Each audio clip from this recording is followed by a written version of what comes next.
नमस्कार दोस्तों, मैं ओम प्रकाश प्रजापति। 18वीं लोकसभा चुनाव के नतीजे भले ही अपने अंदर कई संदेशों को समेटे हुए हैं, भले ही भारतीय जनता पार्टी को पूर्ण बहुमत नहीं मिला हो, भले ही इंडिया गठबंधन एक चुनौती के रूप में खड़ा हुआ हो, फिर भी तीसरी बार नरेंद्र मोदी भारत के प्रधानमंत्री बनते हुए नए भारत और सशक्त भारत को निर्मित करने के लिए वे पहले दो कार्यकाल से अधिक शक्ति, संकल्प एवं जिजीविषा के साथ आगे बढ़ रहे हैं। सीटों के लिहाज से भाजपा को भले ही नुकसान हुआ, लेकिन लगातार तीसरी बार वह सबसे ज़्यादा पार्टी बनकर उभरी है। ओडिशा और तेलंगाना में पार्टी ने अपने शानदार प्रदर्शन से सबको चौंकाया। ओडिशा में लोकसभा ही नहीं, विधानसभा में भी पार्टी ने बीजू जनता दल का 24 साल से चल रहा वर्चस्व तोड़ा है। अरुणाचल प्रदेश की 60 संसदीय विधानसभा चुनाव में 54% मत और 86 सीटों के प्रचंड बहुमत के बल पर भाजपा सरकार बनाने में सफल हुई। वहीं गुजरात, चंडीगढ़ और मध्य प्रदेश भाजपा के गढ़ बने हुए हैं, जबकि देश की राजनीति में अब भी मोदी सबसे बड़े एवं वर्चस्वी नेता हैं। वे अब भी अपने चौंकाने वाले एवं आश्चर्य में डालने वाले विलक्षण एवं अनूठे फैसलों से राष्ट्र को विकास की नई उड़ान देते रहेंगे।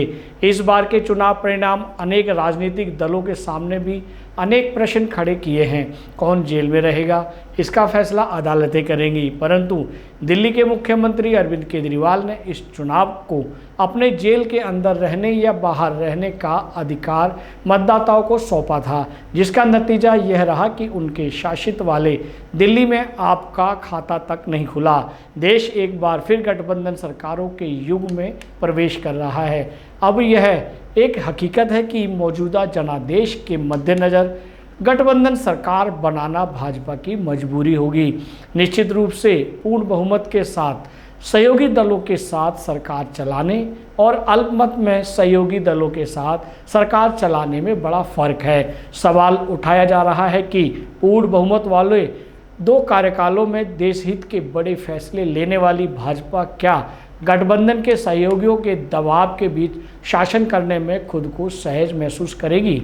निश्चित ही मोदी सरकार के सामने चुनौतीपूर्ण स्थितियां हैं। जिस तरह महाभारत युद्ध में पांडवों के सामने जटिल स्थितियां थीं, आज द्रोण नहीं तृष्टिकरण है, कृपाचार्य नहीं भ्रष्टाचार है, अश्वत्थामा नहीं आतंकवाद है, दुर्योधन नहीं महत्वाकांक्षा एवं अनैतिकता है, शकुनी नहीं आंतरिक और वैश्विक षड्यंत्र है, साथ में महंगाई, बेरोजगारी, असंतोष आदि की अत्यंत जटिल समस्याएं भी हैं और अब भारत इनमें फंसा हुआ है। फिर भी नरेंद्र मोदी रूपी उजाला अपनी नई पारी में अधिक सशक्त होकर भारत के इन सभी चक्रव्यूह को भेदेगा। दोस्तों, प्रधानमंत्री नरेंद्र मोदी ने हैट्रिक लगाई है, वो तीसरी बार प्रधानमंत्री बन रहे हैं। दोस्तों, ट्रू मीडिया की ओर से हमारे भारत के यशस्वी प्रधानमंत्री नरेंद्र मोदी जी को हार्दिक शुभकामनाएं और हमें लगता है कि तीसरी पारी में कुछ नया होगा।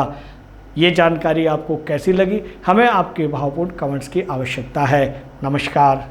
अगर आप ये वीडियो YouTube पर देख रहे हैं तो हमारे चैनल को सब्सक्राइब करें और बेल आइकन को दबाना ना भूलें। अगर आप Facebook पर ये वीडियो देख रहे हैं तो हमारे पेज को लाइक करें।